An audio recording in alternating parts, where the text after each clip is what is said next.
Hello everyone. Again here Rajesh from Premier Chess Academy. Welcome you all to our new video and today a very special person we are going to discuss about and he is none other than Pentala Harikrishna. So, if any one of you haven't know much about Pentala Harikrishna, he is currently India number two. He is one of the strong best player from India. He maintained his second position 5 10 years, even more and more. And he is an endgame genius. If you continuous watch his games, you will get to know he is a player kind of grind in the end game and converted completely dry positions. So yeah, so if you want to learn a lot of Indian tips, you can follow his game, of course. So today we are going to watch one of his games from the recent chess Olympiad. On the third round, he just outplayed his opponent in the middle game itself and create a mating idea. And I am like to analyze more on attacking games. So this is one of my favorite games from round three of Chess Olympiad. So no hurries, let's get started directly into the game. So the game started off with c4. So usually he can play e4, d4, c4, but recent days, if I see his games, I look like d4 and c4 are much more played comparatively e4. c4, e6, knight f3, d5, g3, knight f6. We are transposing to a Catalan position. Bishop g2, bishop e7, castle, castle, d4. And this is a transposition. Although he started with c4, but after his development, he just choose a Catalan variation and go for a d4 setup again. c6, knight c3. If you look at it, it's like from white side and from black side, both the player are focusing on their development. They are all ready for the development of their pieces, and then they can continue with some plan for attack or a queenside break or some center break. Let's see how the game goes on. Knight b d7, queen d3. So here I point out that this queen d3 move has a clear idea of this e4. This is the basic idea of playing queen to d3 so that he get a center break. So b6 and now b3, a5 and here we go e4, bishop a6.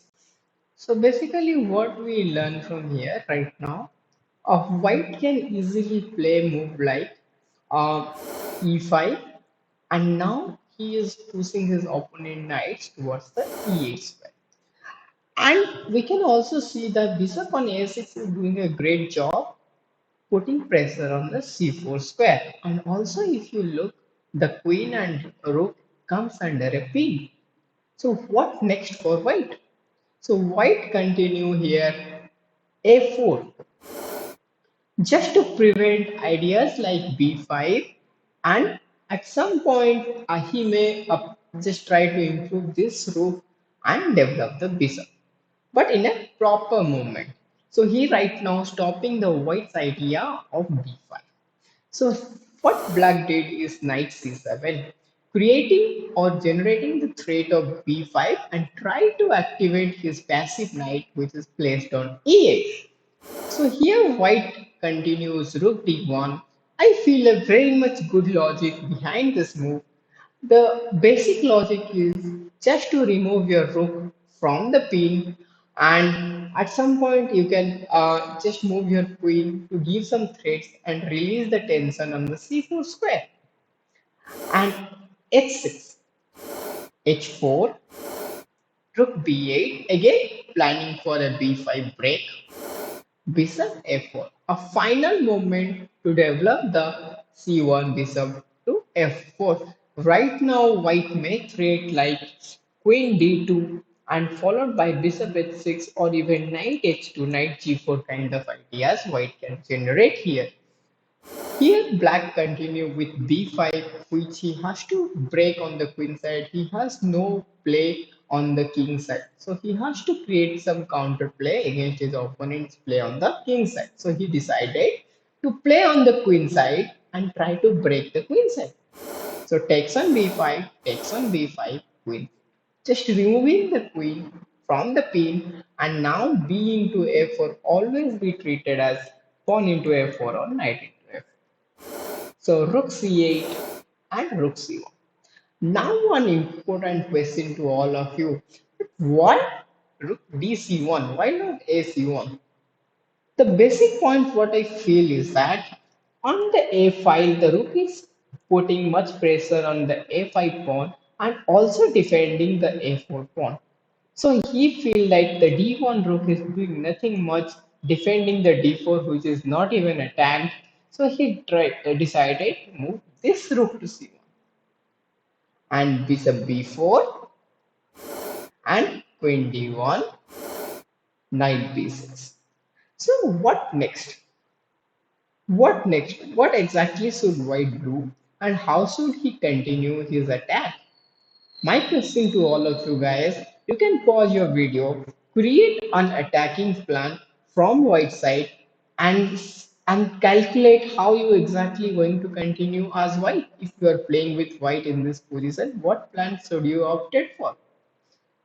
So, white played knight h2, exactly the thing we are talking about. So, knight h2 with the plan of knight g4 and putting pressure on our opponent h6, with f6 and create tension against our opponent king. That could be our main goal. So, here black continue takes on a4, knight a4, knight a4, pawn a4, queen e7. And here white continue knight g4, just creating his own threat against the h6 pawn. So here what black play is knight a8 to just underestimate the attacking potential of white. Black play knight a8. Just his idea is to play knight b6, attack this with a4, and also control the c4 square or jump over the c4 square. This could be black's idea. But he simply underestimated the potential of white attacking. So here, what should white continue? What did white play? And that finish up the game for black. All of you take 5 minutes, calculate deeply, and try to go through each and every variation, even yours and from your opponent side also, and try to figure it out. Yes, this is a very good position to calculate. White to play. So all of you, I think once you get your answer, guys, don't forget to put your answers in the comment section so that I can read all of your comment and it will be great for watch all of your answers and analysis. So here white continued bishop f6. Amazing sacrifice. This is a thematic. Most of the case you see such kind of position. Your first candidate move must be bishop f6. Yes, this is the move to calculate.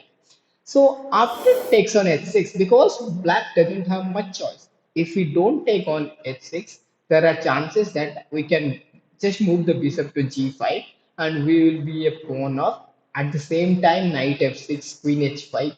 Lot of mating idea threat we are having.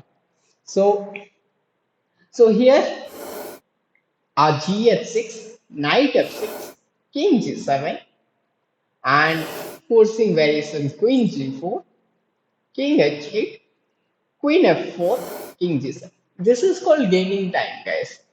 The queen is on d1 with the same position of black. But white simply improve his position, gain some time by playing queen g4, queen f4. Now the queen on f4 is obviously a better place comparatively to d1. So white improved his position of his queen and now at the final finishing touch to the game. Again, a question to all the viewers. Can you figure out how exactly white penetrate against opponent king position and create a checkmate threat? So it's white to play.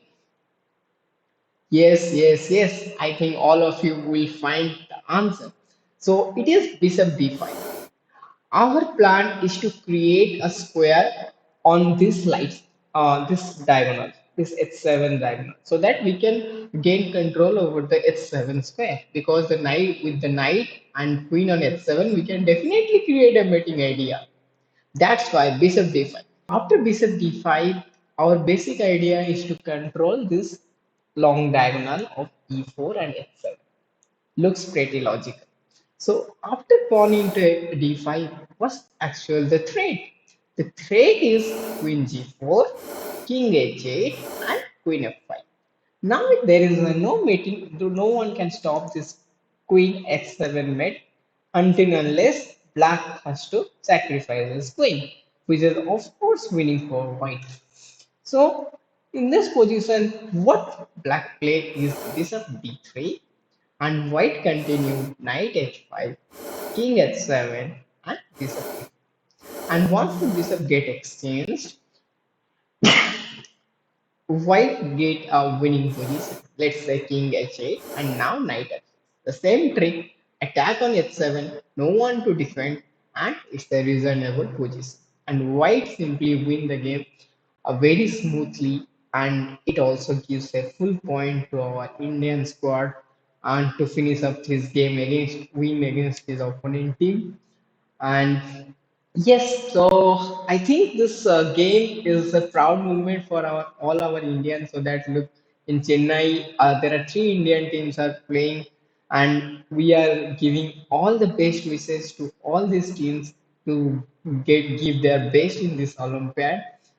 So we will meet again in our next video. Till then, you just focus on the analysis and try to answer these questions. And if you like those videos, please do like our video and do subscribe to our channel.